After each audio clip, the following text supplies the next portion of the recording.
Greetings, everyone. Hope all of you are having an absolutely fantastic day. Let's get into my final dogmatic run party member build, Ulfar. It just didn't seem right to do a dogmatic playthrough without having him on the team, and I'm really excited about it. So before we get into the archetype abilities, let's go ahead and start with the features that he has. So he automatically comes with proficiency in plasma, melta, flame, and bolter weapons. He comes with a couple of bolter weapons, and that's the way that I use him, but obviously you have some other options. And then he also comes with heavy and power armor proficiency, and he automatically comes with power armor that up to that point is the best armor I've seen in the game. So right out the bat, he's going to be really durable. And then he also has Eternal Warrior. When Ulfar falls unconscious, instead of being completely out of combat, he'll stay inactive for 2 rounds. And during that time, he cannot be targeted and he's immune to damage. And he'll count as full cover for all of his allies. And then 2 rounds later, he'll return to the fight with 50% of his maximum wounds. Now, this is going to be really helpful for our run because I replace Abelard with Ulfar. Abelard is more of a benevolentia or iconoclast character, and so I'm going to take him out of this run as far as the final list of party members, but that means I don't have a tank. Now, Ulfar is going to serve the role of tank because he's such a durable character, and I feel comfortable having him on the front lines. But I think it's worth noting Abelard, it's still the better tank, even though Ulfar is more durable, because Abelard most of the time is going to be holding a melee weapon, and he's going to have skills that actually draw enemies to him, and he'll have multiple talents and abilities that trigger when enemies make him their priority target, whereas Ulfar will have none of that, and his most damaging weapon is going to be ranged. So most of the time we're going to be holding a ranged weapon and will not be delivering attacks of opportunity for enemies that pass by us. We could switch back and forth between melee and ranged and try to end every turn with a melee weapon in his hand, but to me that I don't want to have to manage all that. So I'm probably just going to stick with the 2-handed bolter weapon. And then he also gets Swift Hunter, which allows him to use movement points after attacking or using abilities. So this is really going to help to ensure he can navigate to whatever square he needs to be in order to attack the most enemies. Now, keep in mind, Ulfar takes up 4 squares when he moves, as opposed to your other party members, which are only going to take up 1. So he's not going to be as flexible and maneuverable as some of your other party members, but still, this is definitely nice to have. Ulfar also has the Adeptus Astartes origin because he is a Space Wolf, which is a chapter of Space Marines. This means he can only use certain types of equipment, which is, I got to be honest with you, very irritating. There have been many times where I saw an accessory or some sort of equipment that I felt like would be perfect for him, and then for whatever reason, Ulfar was like, nah, that's not something I'm willing to use. But then I get some sort of piece of crap, and he has no problems whatsoever equipping it. So honestly, I wish it was a little bit more clear how he makes the decision about what he will or will not equip, but basically you're just going to have to look at it and you'll be able to quickly see whether or not it's something he's willing to have. And we'll go over the items I have on him at the end of this video. And then finally, he also has Black Carapace, which removes all dodge penalties from power armor, which is incredible. And again, makes him a more durable character than Abelard, even though he's not quite as good of a tank. Very nice to have this. And then finally, he does have an ability you use in combat, which is Go for the Throat. This allows him to move within 6 cells, and he ignores attacks of opportunity and performs a single melee attack at the end of that run, which is going to deal a percentage increase to critical damage equal to 10 plus twice his strength bonus. And his strength bonus is actually considerable because he's going to get an additional 20 strength just from having the armor. So this can be really nice in the right situation and basically allows him to have charge even though he starts the game as a soldier instead of a warrior. All right, that's all the features Ulfar comes with. So now it's time to talk about his archetype abilities. Unlike all the other party members that we have spoken about, Ulfar starts with all of his first archetype completely filled out. You have no room to do anything with this. When you respec him, it will only allow you to take levels in Arch-Militant. Soldier is locked in. So what you see here is what you get. Starting at the top, you get run and gun, which essentially is going to allow you to attack a second time, along with getting some additional movement points that scale with your agility bonus. Very, very nice. This is going to help you pump out a ton of damage. Next, you get a bonus in awareness. This does not help us because Cassia is increasing perception and she's focusing on awareness, and she's got that completely on lock. We don't need another person who has this, so this is a wasted skill. Next is Revel and Slaughter. When you kill 3 enemies, you can use 1 action point to activate this. It's going to give them a plus 10 bonus to a ballistic skill and additional critical damage and critical hit chance that scale with your agility bonus. When you first get Ulfar, his agility bonuses is going to be very low, but since his dodge is not impeded by power armor, this build absolutely has him build this up. So over time, this is going to get really, really large, and it's nice to have. And you can activate it multiple times. Next up at level 4, you get Firearm Mastery, which allows you to make a number of extra attacks equal to the weapon's rate of fire, using the weapon attack that normally costs the least AP. In my opinion, this is the best heroic act in the game and allows you to absolutely mow down entire rooms of enemies. So very nice to have. Next up, you're going to get Unpredictable, which is going to allow your critical hit chance to scale with your agility bonus. And the bonus is going to be doubled against enemies from which the soldier is protected by cover at the moment of attack. That will almost never happen. In fact, no, literally that will never happen with Ulfar, since he's not even capable of standing behind cover, but still very nice to have, and yet another reason for us to go ahead and focus on agility. Next up, we increase agility. Fantastic. That's going to help us all the way around. Next up, we take Second Skin, which causes medium armor to not reduce dodge. Terrible. He's never, ever, ever going to be using medium armor, so this is a wasted slot. Next up, agility again. Fantastic. We want that. Next up is Controlled Shot, which allows you to do a shot that will automatically be dodged by your allies. This is a completely wasted slot. Ulfar is going to be right up front at all times. There's going to be nobody else in front of him, so he doesn't have to worry about allies having to dodge his shots. And frankly, even if that was not the case, there are a bunch of different ways to try to ensure your party members are not impacted by your shots. I would not take this, and even on Argenta, I don't take this at all. I always skip this. Next up, he takes Ballistic Skill. Fantastic. We want more Ballistic Skill. Next up, he takes Combat Master, which ensures that enemies do not gain melee superiority bonuses against them. I probably wouldn't have taken this, but it's still probably good for this run since, again, he is going to be on the front line. Enemies are going to gang up on him. It's probably a good thing that they don't get superiority bonuses. So, in fact, you know what? I take it back. I would have taken this, and it's good to have it here. Next up, he gets Alacrity, which allows him to gain 1 agility for each shot fired. No, there are a bunch of different ways to take advantage of agility. This is not one of them. I would skip this. Next up, he increases awareness, and again, it does nothing for us. Next up, he takes the second upgrade for Firearm Mastery, which is going to increase his rate of fire by 30% until the end of combat. That's a fantastic option, definitely take it. Next, he takes Combat Medikit, which allows him to use medikits for 1 action point less, and healing an ally with a medikit in combat restores additional wounds equal to medikit divided by 10. Big issue here, Ulfar can't use medikits. You would have to invest in the skill in order to give him that capability, and honestly, I'm not even sure if when you invest in medikit, if it gives him the ability to use medikits, because he has a couple of banter comments where he basically talks about, I don't need any medikits. So yeah, all the way around, this is a waste. And not only is it a waste in terms of the build, I think it's a waste in terms of his personality. Like, Ulfar is definitely not a medic. After that is Rapid Fire, which is going to cause your burst attacks to have their rate of fire doubled, but they're going to deal 25% less damage.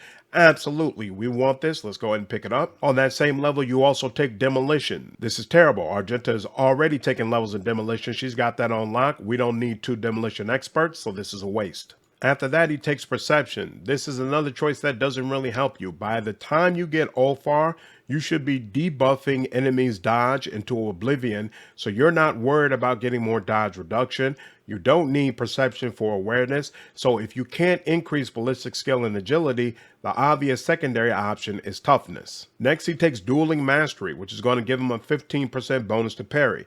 This doesn't help you in your build because you're not going to be holding a melee weapon. Next, he takes unfaltering fire, which removes the damage reduction from rapid fire. Absolutely, this is a must-have talent. Great that he has this. He also takes dual weapon combat, which allows him to attack with the second weapon in his set, but the attacker is going to suffer a 20 penalty to weapon skill and ballistic skill, and it costs 1 action point more. We're not going to be switching back and forth between primary and secondary weapons, so this doesn't help us either. It will not die. It's going to increase his wounds by half of his character's level, rounded up.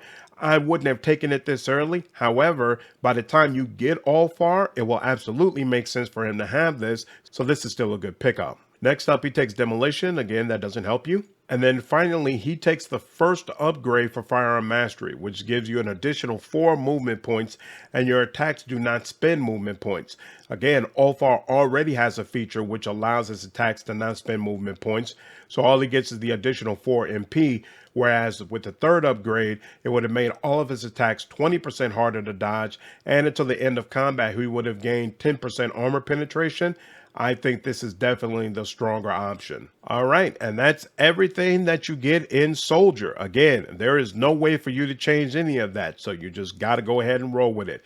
Next up is Arch-Militant. So Arch-Militant gives you bonuses in versatility based on you switching between different types of attack, whether it be a single shot, single melee attack, area melee attack, area shot, or burst shot. Every time you get another stack of this bonus, it's going to give you a +5 in weapon skill and ballistic skill. If you have 4 more stacks, you're going to deal additional damage equal to half of your ballistic skill bonus.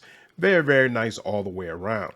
The first ability you take is Kick, and this allows you to do a melee attack whose damage is determined by your toughness and strength bonus combined together instead of the weapon damage. It does not count towards your attack limit per turn, and it does count as a single melee attack in order for you to gain more versatility.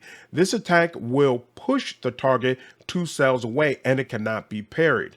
It's also very, very nice if you pair it with the martial art talent, which allows you to knock enemies prone if they cannot pass a toughness resistance test. Now, it says a 0 penalty here, but it's actually twice your strength bonus, which, as you can see, is 8. So this is going to be a penalty of 16 as long as it's being calculated correctly.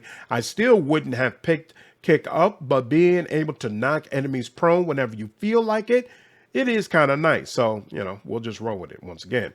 At level 4, you get Steady Superiority, which is a heroic act. It allows you until the end of combat to make 1 additional attack each turn, including the turn where you activated this. And the first attack after using this ability and each turn afterwards costs 0 action points. This is just okay. It's certainly not better than the heroic act you get from Soldier, but it's actually very, very nice to have the 2 of them together, as you'll see when we get into the upgrades.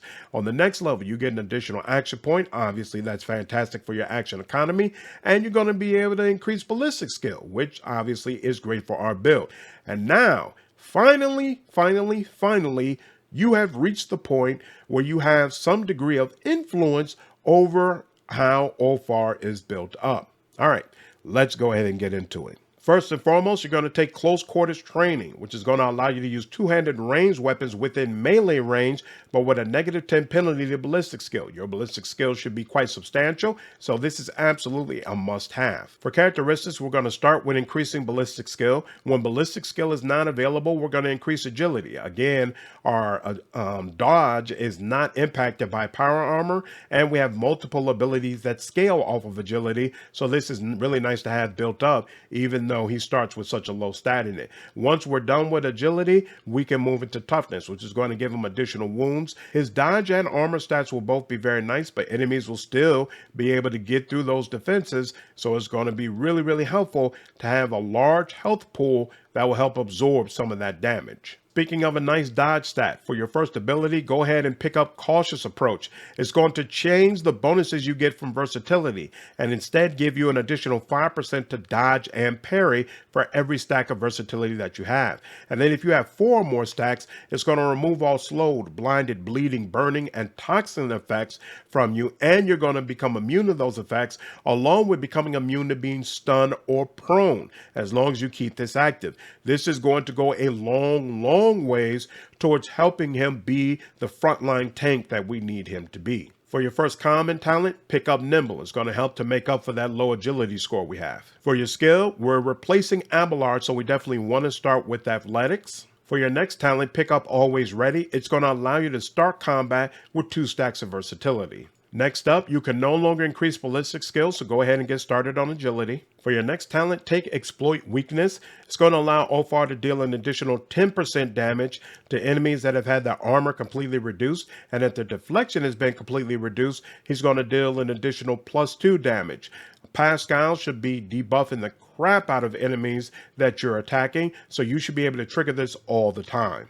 Next up, you can't increase ballistic skill anymore, so go ahead and increase agility. And then for your next common talent, go ahead and pick up Grenadier. You're going to be right there on the front lines with a ton of enemies right in front of you, so this will be great to have. For your next talent, pick up Contempt for the Weak. It's going to allow you to do an additional 20% critical damage against enemies that are stunned, prone, or blinded. Argenta is able to prone enemies with her attack, and Cassia will stun enemies all the time. Plus, you just picked up Grenadier, and you're going to have grenades that will allow you to stun or knock enemies prone, so you should be able to trigger this all the time. For your first heroic upgrade, pick the 4th option. This is going to allow you to use both the Soldier and Arch-Militant heroic act in the same turn, which is an incredible combo. Again, the Soldier heroic act is probably the best one in the game, so you definitely want to pick this up. Next up, take Always Ready, which is going to allow you to start combat with 2 stacks of versatility. On the next level, you can't increase ballistic skill or agility, so go ahead and start picking up Toughness. For your next common talent, pick up Brutal Hunter. It's going to give you a 15% increase to critical hit chance against enemies that have 50% or less of their maximum wounds. And then for your last ability, pick up Wildfire.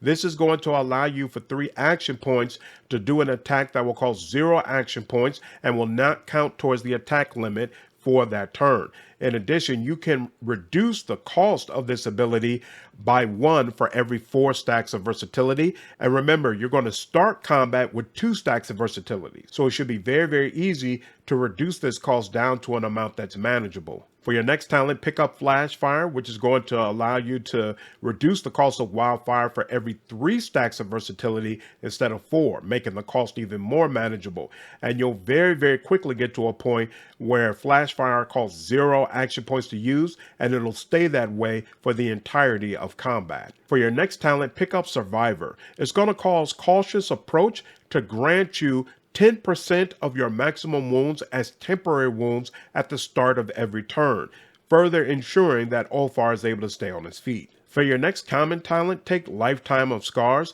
This is going to allow you to take less damage equal to your toughness bonus from flame, toxic, and bleeding effects. And then for your final heroic act bonus, take the first option, which is going to allow you, when you reach 0 wounds in combat, to instead stay on your feet and have 20% of your maximum wounds restored. So it's yet another way to ensure that you stay on your feet in very difficult situations.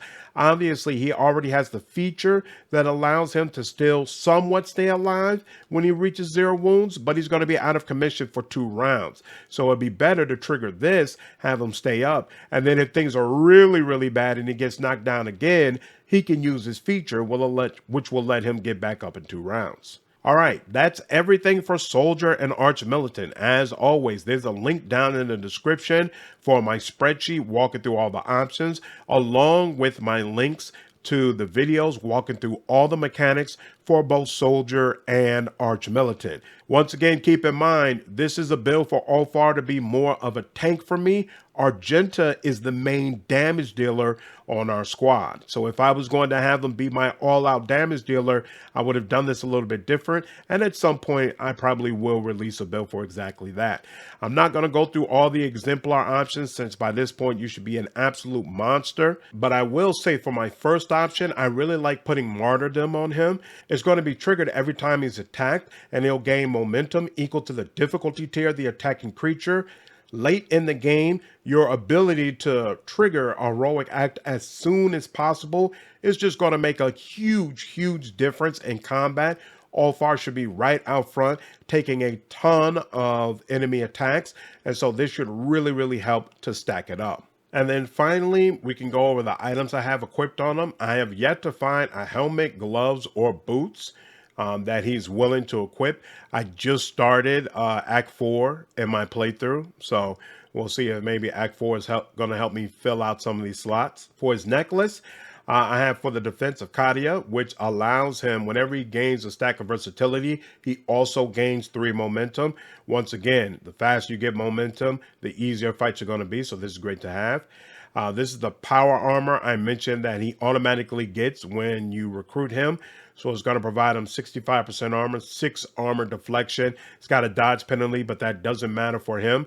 And he also gets a base armor property of plus 20 to strength. So he's actually going to have a larger athletic score than what you're going to have with Abelard by the time you pick him up, more than likely, because as a tank, you're not invested to strength a whole lot. So just all the way around, definitely nice. And you can see he has a respectable dodge score. You really wanted to get over 100% by this point, but we might be able to do it more with some of the items we pick up. We'll see. And then for his rings, he's got a shadow field, which automatically counts him as being in full cover against all ranged attacks until he's hit by a ranged attack and suffers damage from it. So just a way to give him some extra protection while he's on the front line. He also had the portative manipulator, which allows him to reload for 1 action point less. You might have noticed in the soldier abilities, he never had rapid reload, which allows you to reload a weapon for 0 action points. So that becomes a bigger deal with him. Obviously, he's using a weapon. It doesn't count as heavy, but it is like a heavier weapon. And so it's unfortunate that he has to spend action points in order to reload. This helps him at least a little bit with that. And then he also comes with the wolf pelt cloak, which is going to grant him an additional 10% armor. And as long as he has performed both melee and ranged attacks during the turn, every enemy in a 5-cell radius that is smaller than him is going to suffer 1 stack of perplex, and this affects stacks. And each stack grants a -10 penalty to any ballistic skill, weapon skill, intelligence, or perception test. And so it's a way to kind of make sure the enemies around him can't do as much damage to him as they usually would. I don't bother with it. I just go all out with range and try to mow those enemies down before they can really hurt him. For his primary weapon set, he has a one-handed bolt pistol. It does up to 22 damage, has 20% armor penetration, and a rate of fire of 3. This is most likely better than the bolter that you have on Argenta at this time. And then he also has a combat knife, does up to 27 damage, 20% armor penetration, only costs 1 AP to use this. And if you kill the target with the knife, it will restore 1 AP. So allowing you to really just carve through enemies. And again, keep in mind, killing an enemy does not take away his movement points. So you can essentially kill and move, kill and move, kill and move, kill and move. Unfortunately, again, he's not a warrior, so he doesn't get a lot of the talents and abilities that help make melee combat shine. And so that's why I strictly focus on ranged combat, because in melee, he's just not that great at it. And then finally, he gets an Astartes bolter rifle, essentially. Does up to 30 damage, 25% armor penetration, rate of fire of 3. And up to this point, it's probably the best bolter you've seen in the game. For some reason, it doesn't count as heavy, which is kind of weird to me. The talents that you can pick up regarding heavy weapons, it doesn't count for this particular bolter. It does count with the other heavy bolter that you can loot out in the field. But still, even without those, this is just absolutely fantastic. And it's going to help him really, really mow through enemies. And that's it. That is all the party members that I am using in my Imperial run. I'll probably start trying to comb through the Heretic run next. I hadn't really finalized what party members and what sort of team I want to use for that. So this will be a good opportunity for me to get that all straightened out. And then we'll be able to do builds for some of the other party members you all have been asking about, like Adira and Uralet, who will definitely be a big part of my Heretic run. But anyway, hope you all enjoyed this video. Leave me your feedback in the comments below, and I'll see you in the next video. Take care.